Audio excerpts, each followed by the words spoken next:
So where did you get that piece of wood? That's a question I'm asked all the time. And I have different sources for wood. I get wood at symposiums that I go to. I sometimes get wood off the internet. But in Billings, Montana, there's a place where I can actually go and I can put my hands on a piece of wood. And that's really fun to do. I want to just cite that source for anybody who may have a question about wood that I'm using in a video, and I'll put the contact information up.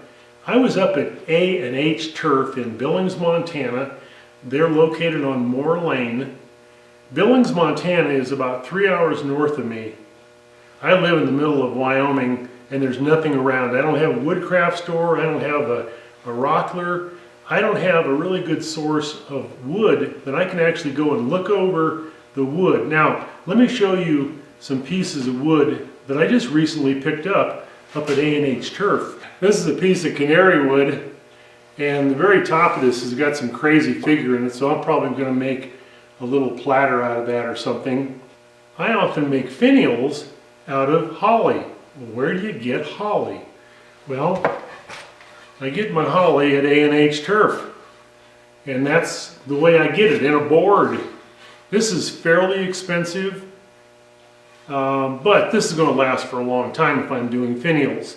I may do a little lid for a box out of this wood, but that's great wood if you don't have any holly. And this piece of ebony at one time was probably 3 feet long.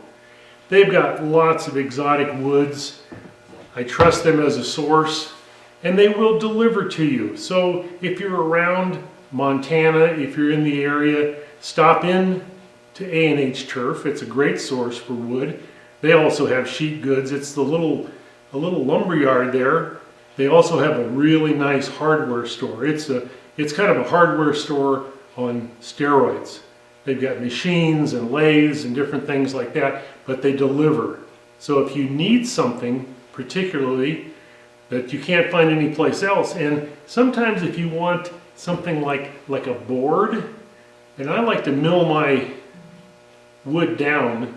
If I'm making pen blanks or something, it's a lot more cost effective to start with a board and cut those pen blanks down into smaller pieces than to buy one pen blank for $5 or $6. Now right here behind me is my stockpile of exotic woods.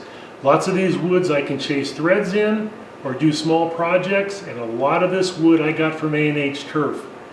If you're around Billings, like my friend George up in Judith Gap, I'll tell you what, that's God's country up there. You're familiar with A&H Turf. I also go to a small wood turning symposium in Billings in the fall. And this fall, if you're around Billings, Montana, Rudy Lopez will be there.